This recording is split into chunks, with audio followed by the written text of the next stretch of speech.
নমস্কার বন্ধুরা, কেমন আছেন সকলে? এএস নেচার লাভারে আপনাদের পুনরায় স্বাগত জানাই। আপনাদের বলেছিলাম যে নতুন কোনো এক জায়গায় ভিন্ন স্বাদের ভিডিও নিয়ে হাজির হব। হ্যাঁ বন্ধুরা, সেই কথা মতো এক ঐতিহাসিক তথ্যপূর্ণ ভিডিও নিয়ে হাজির হয়েছি।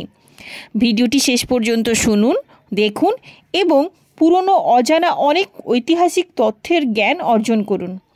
আমার সম্পূর্ণ বিশ্বাস আপনাদের ভিডিওটি ভালো লাগবে। আর হ্যাঁ, যারা আমার চ্যানেলে নতুন তারা আমার চ্যানেলকে অবশ্যই লাইক, শেয়ার, সাবস্ক্রাইব করে দেবেন, যাতে আরও বিভিন্ন ধরনের ভিডিও নিয়ে আপনাদের সামনে হাজির হতে পারি।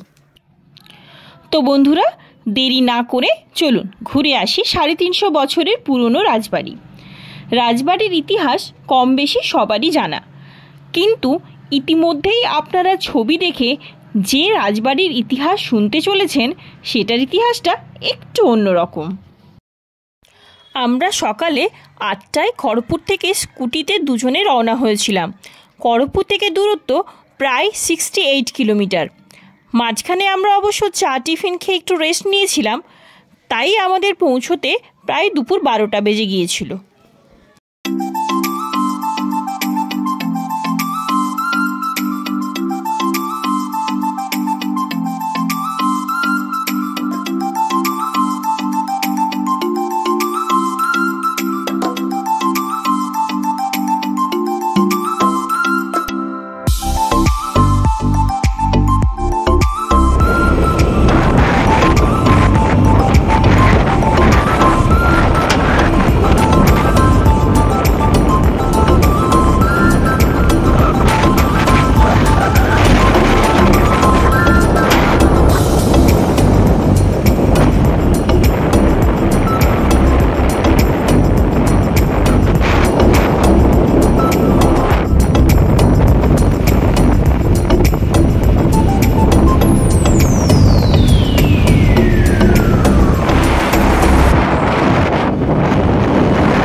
পশ্চিম মেদিনীপুর জেলা পার হলেই ওড়িশা রাজ্যে প্রবেশদ্বার এই লক্ষ্মণনাথ রাজবাড়ি, যা বাংলার গর্ব।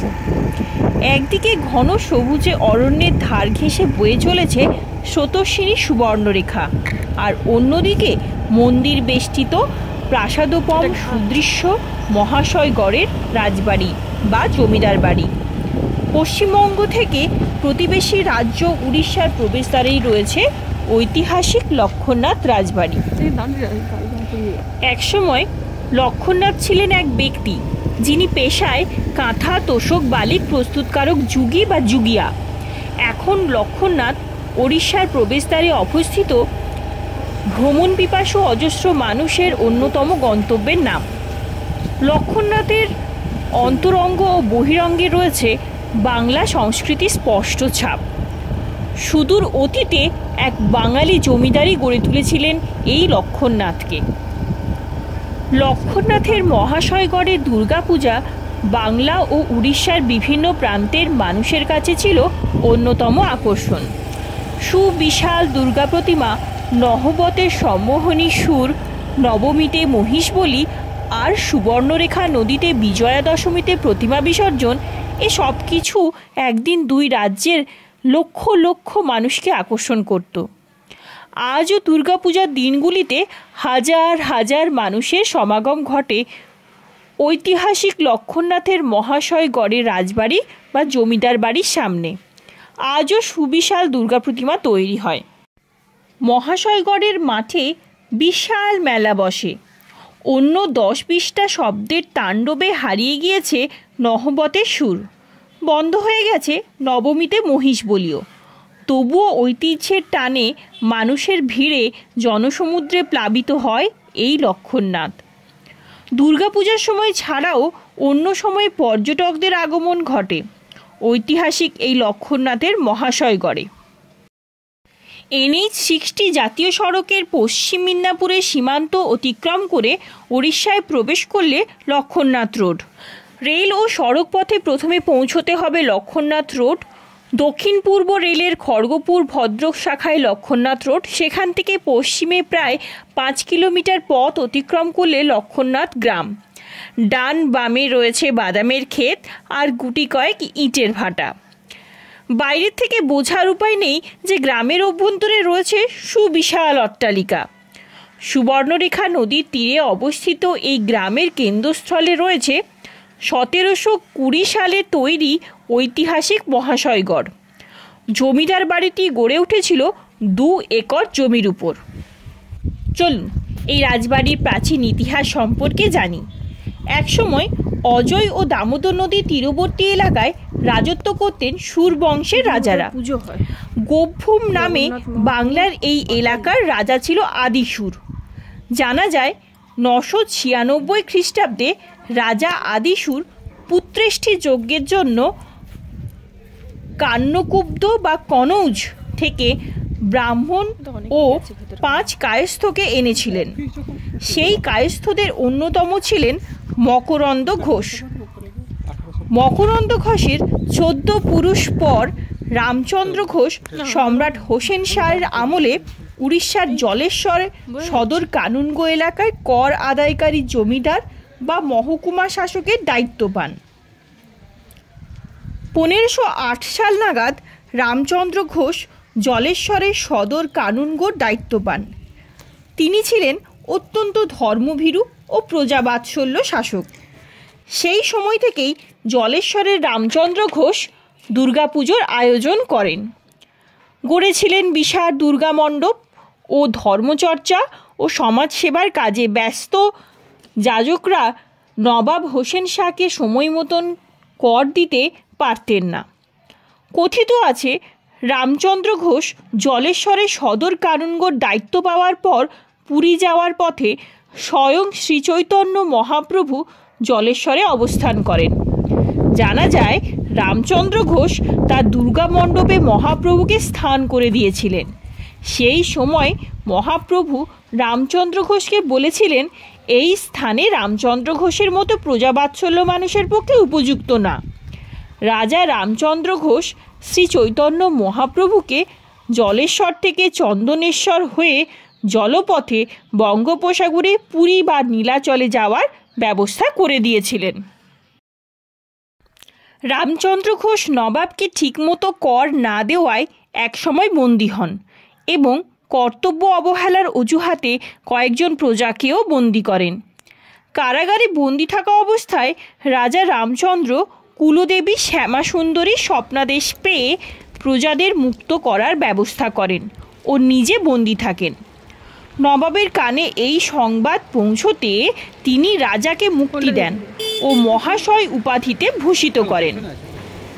রামচন্দ্র মহাশয়কে কয়েক পুরুষ পর উত্তরাধিকার সূত্রে রাজত্ব করেন লক্ষ্মীনারায়ণ মহাশয়। লক্ষ্মীনারায়ণ রায় মহাশয়ের রাজত্বের সময় উড়িষ্যার বিভিন্ন এলাকায় বিশেষ করে হিন্দু ধর্মস্থানগুলিতে তাণ্ডব চালায় মহম্মদ তকি। এই দুর্মতি মহম্মদ তকির হাত থেকে রক্ষা পেতে নিরিবিলিতে ধর্মাচরণের জন্য নতুন যোগ্য স্থান খুঁজতে শুরু করেন এই লক্ষ্মীনারায়ণ রায় মহাশয়। অবশেষে তিনি লক্ষ্মণনাথের সন্ধান পান। সুবর্ণরেখা নদীর তীরে জঙ্গলে ঢাকা এই এলাকায় এসে তিনি দেখেন লক্ষ্মণনাথ নামে এক ব্যক্তি, যার নাম লক্ষ্মণ পদবীনাথ। তিনি একটি শিবলিঙ্গের পূজা করছেন। লক্ষ্মণনাথের সহযোগিতায় লক্ষ্মীনারায়ণ রায় মহাশয় এই স্থানে নিজের আবাসস্থল তৈরি করেন। তার মূল লক্ষ্য ছিল ধর্মাচরণ এবং অন্যদিকে প্রজাদের মঙ্গল কামনা।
1720 সাল থেকেই লক্ষ্মণনাথে দুর্গাপূজার প্রচলন হয়।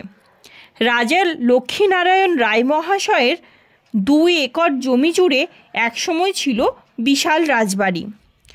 রাজবাড়ির অভ্যন্তরে অনেকটা জোড়াসাঁকোর ঠাকুরবাড়ির দালানের মতো 7টি উঠোন ছিল। দরজার সংখ্যা ছিল 150টি আর জানলার সংখ্যা ছিল প্রায় 200-রও বেশি।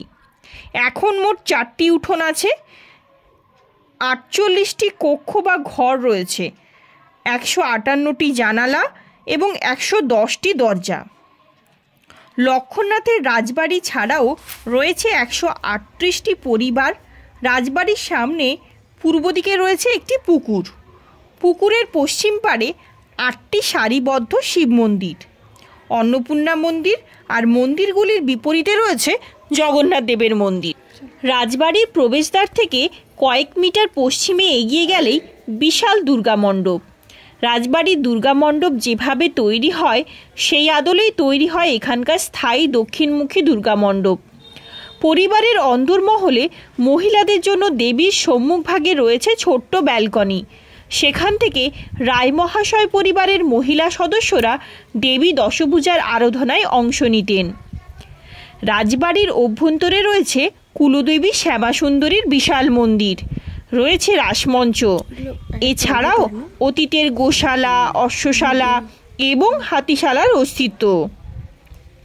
পৃথিবীর বহু দুষ্প্রাপ্য বই সম্বলিত একটি গ্রন্থাগারও রয়েছে। দুর্গাপুজোর সময় রাজবাড়ির একাংশ উন্মুক্ত থাকে সাধারণদের জন্য। তাছাড়াও যদি অন্য সময় আপনারা এখানে আসেন, অবশ্যই খোঁজ নেবেন লক্ষ্মণনাথের প্রবীণ নাগরিক ক্ষেত্রমোহন সিনহার, যিনি এই রাজবাড়ির ইতিহাস নিয়ে রীতিমতো গবেষণা করেছেন। স্বাধীন ভারতে আজ আর রাজা নেই জমিদারও, তবে লক্ষ্মণনাথের রাজবাড়ি আছে। আছে লক্ষ্মীনারায়ণ রায় মহাশয়ের বর্তমান প্রজন্মের বংশধররাও। এখন অবশ্য রায় মহাশয় হয়ে গিয়েছেন রায়। লক্ষ্মণনাথের মহাশয়গড়ের প্রতিষ্ঠাতা রাজা বা জমিদার লক্ষ্মীনারায়ণ রায় মহাশয়ের উত্তরাধিকারদের মধ্যে অন্যতম কলকাতার লেক টাউনের বাসিন্দা সৌরীন্দ্রনারায়ণ রায়। এখনও তার পিতৃপুরুষের স্মৃতি বিজড়িত এই অট্টালিকাকে সংরক্ষণের চেষ্টা করে চলেছেন।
2014 সালে নতুন করে রং করা হয়েছে।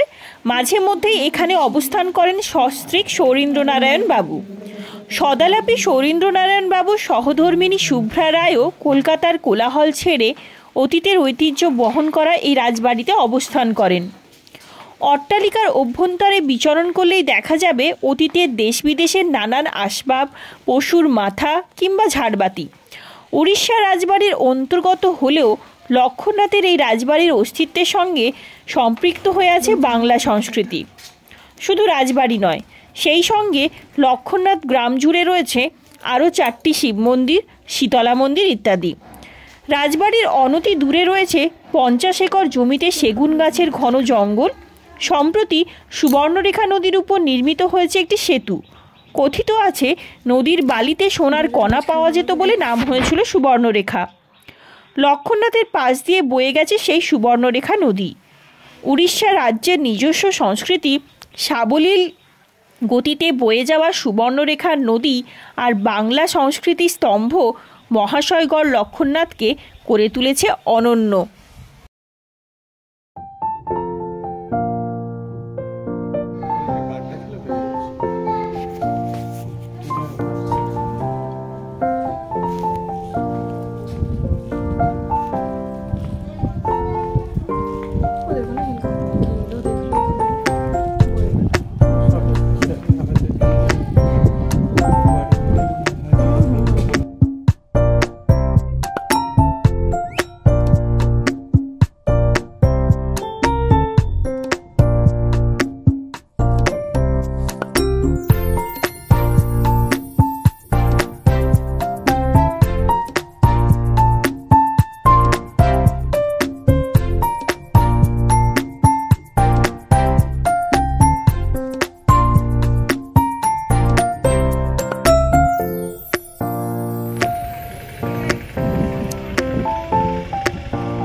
এইটা দুর্গা মন্দির।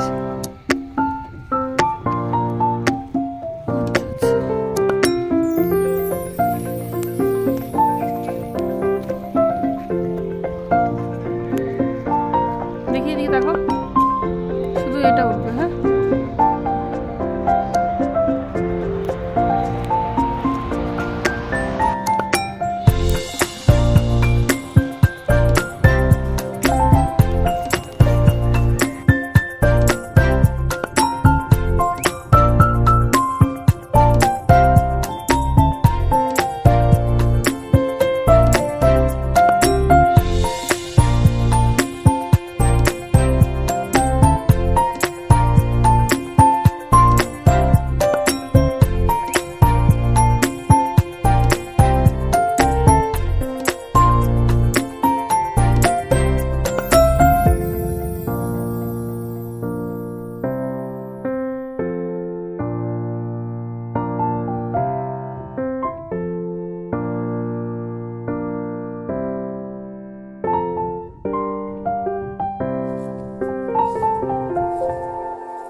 ফেরার সময় একটাই কথা বলতে ইচ্ছে করে, ফেরি ফেরি আসিবি, মানে বারবার আসবো।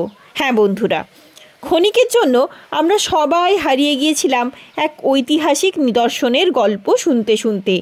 আপনারাও চাইলে ঘুরে আসতে পারেন এই কোলাহলময় জীবন থেকে দূরে এক শান্তিময় জায়গায়, হোক না একদিনের গন্তব্য। তো বন্ধুরা, ভিডিও ভালো লাগলে আপনারা অবশ্যই লাইক, শেয়ার, সাবস্ক্রাইব করে দেবেন। এইবার আমরা নতুন নতুন আরও ভিডিও নিয়ে হাজির হব আপনাদের সামনে। ততক্ষণে আপনারা আমার সঙ্গে থাকুন, ভালো থাকুন, সুস্থ থাকুন, আনন্দে থাকুন। ধন্যবাদ।